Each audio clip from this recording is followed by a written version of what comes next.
வணக்கம் மக்களே. வரப்போற சனி பெயர்ச்சி கன்னிராசிக்கு எப்படி இருக்கு அப்படின்றத பத்தி தான் இந்த வீடியோல பார்க்க போறோம். நீதிக்கான கடவுளா சனி பகவான் ஜோதிடத்துல பார்க்கப்படுறாரு. அது மட்டும் இல்லாம மற்ற கிரகங்களை விட சனி பகவான் தான் ரொம்பவே மெதுவா நகரக்கூடியவர். அதாவது சனி பகவான் ஒரு ராசியில இருந்து மற்றொரு ராசிக்கு மாறுறதுக்கு அதிக காலத்தை எடுத்துக்கிறாரு. அந்த வகையில சனி பகவான் வர மார்ச் 29 கும்ப ராசியில இருந்து மீன ராசிக்கு பெயர்ச்சி ஆகிறாரு. ஏறத்தாழ 30 ஆண்டுகளுக்கு அப்புறமா சனி பகவான் மீன ராசிக்கு வருகை தராரு. கன்னிராசிக்காரர்களுக்கு இந்த சனி பயிற்சி உங்க ராசியில இருந்து 7ஆம் வீட்டுல நிகழ போகுது. இந்த பயிற்சி மார்ச் 29 அன்னைக்கு நடக்க போகுது. அதோட சனி பகவான் ஜூன் 3, 2027 வரைக்கும் மீனத்துல இருக்காரு. இந்த பயிற்சி காலகட்டத்துல நீங்க ரொம்பவே கடின உழைப்பை மேற்கொள்ள வேண்டி வரும். உங்களுக்கு பொறுப்புகள் இருக்கலாம், இதை நிறைவேற்ற வேண்டிய கட்டாயமும் இருக்கலாம். உங்க முன்னேற்றத்துல தடைகள் தாமதங்கள்லாம் வரக்கூடியலாம். வரலாம். இந்த கடினமான காலகட்டத்துல நீங்க தன்னம்பிக்கையோட செயல்படணும்.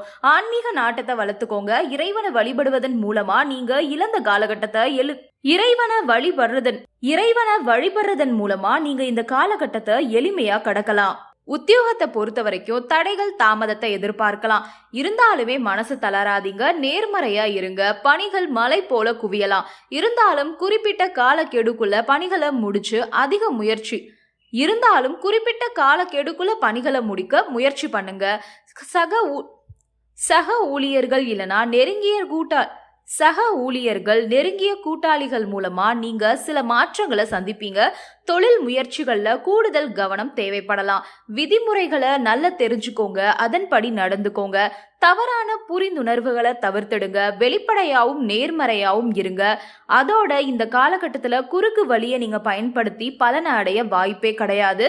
விடாமுயற்சியும் கடின உழைப்பும் மட்டும்தான் உங்களுக்கு வெகுமதியை பெற்றுத்தரும். அடுத்ததா காதல் குடும்ப உறவுகளை பொறுத்த வரைக்கும் இது காதலுக்கு சாதகமான காலகட்டமா பார்க்கப்படுது.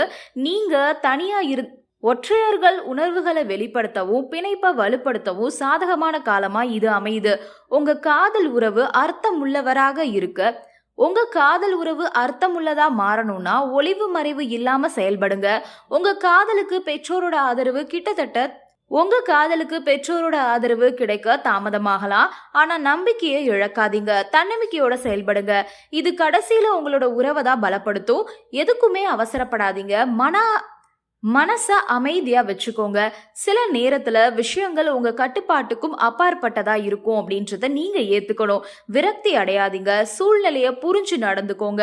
அது உங்களோட உறவுக்கு மதிப்பை சேர்க்கும். நேர்மறையான ஆற்றலை தான் இது கொடுக்கும். அடுத்ததா திருமண வாழ்க்கையை பொறுத்த வரைக்கும் இந்த காலகட்டத்துல கணவன் மனைவி உறவு சிறப்பாவே இருக்குது. கருத்து வேறுபாடுகள் நீங்கி நல்ல புரிந்துணர்வு வளரும். வாழ்க்கை துணை உங்களுக்கு ஆதரவாவே செயல்படுவாங்க. அவங்க பாசத்தை நீங்க கண்டிப்பா உணர்வீங்க. பரஸ்பரம் ஒருத்தர் மேல ஒருத்தர் பாசமாயிருங்க. சூழ்நிலைகளை அனுசரிச்சு நடந்துக்கிறதன் மூலமா உறவுல சமரசத்தை நீங்க காண்பீங்க. உறவுல மன அமைதியும் நல்லிணக்கமும் கொண்டு வருவீங்க. சவாலான காலங்கள்ல ஒருத்தருக்கு ஒருத்தர் துணையாவும் இருக்கணும். அதே மாதிரி சவாலான காலங்கள்ல ஒருத்தருக்கு ஒருத்தர் துணையா இருப்பீங்க. இது சவால்களை எளிதாக்குறதுக்கும் பிணைப்புகளை வலுப்படுத்துறதுக்கும் உதவுது. அடுத்ததா நிதிநிலை. இந்த காலகட்டத்துல உங்களோட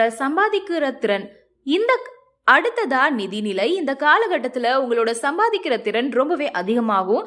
வருமானம் சீராவே கிடைக்கும். உங்களோட எதிர்கால நலனுக்காக நீங்க பணத்தை சேமிப்பீங்க.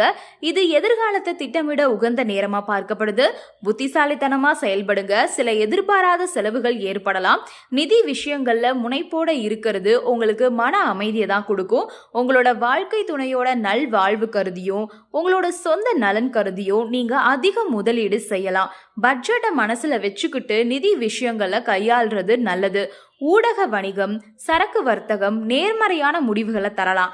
ஆனா எந்த ஒரு முடிவையும் எடுக்கிறதுக்கு முன்னாடி எச்சரிக்கையாவே செயல்படுங்க. தேவையற்ற செலவுகளை தவிர்த்திடுங்க. நீங்க கஷ்டப்பட்டு சம்பாதிச்ச பணம் உங்களோட எதிர்காலத்துக்கு அடித்தளமா இருக்கும் அப்படின்றத நினைவுல வச்சுக்கோங்க. அடுத்ததா மாணவர்கள் கடினமா உழைச்சு சாதனை புரிவீங்க. மாணவர்கள் கிட்ட அர்ப்பணிப்பு உணர்வு காணப்படும். அதன் மூலமா நல்ல பலன் கிடைக்கும். போட்டித் தேர்வுகள்ல நீங்க கவனமா இருந்தீங்கன்னா சீக்கிரமா வெற்றி காண முடியும். கன்னிராசி மாணவர்கள்ல ஒரு சிலர் தங்கள் தேர்ந்தெடுத்த துறையில பிரகாசிக்கலாம். ஆராய்ச்சி துறை மாணவர்கள் தங்கள் முயற்சி மூலமா நல்ல முடிவுகளையும் அங்கீகாரத்தையும் நீங்க பெறுவீங்க. உங்களோட அர்ப்பணிப்பு உங்க துறையில முன்னேற்றத்திற்கு வழிவகுக்குது. வெளிநாட்டுல உயர்கல்வி படிக்கணும்னு ஆசைப்படுறீங்கன்னா பிரகாசமான எதிர்காலம் உங்களுக்கு இருக்குது. உங்களோட அறிவை சக மாணவர்களோடு பகிர்ந்துக்கோங்க. மற்றவர்கள் கிட்ட இருந்து கற்றுக்கோங்க. இது பெரிய வெற்றிக்கு வழிவகுக்கும். அடுத்ததா ஆரோக்கியம். நாம மேம்பட்ட வாழ்க்கை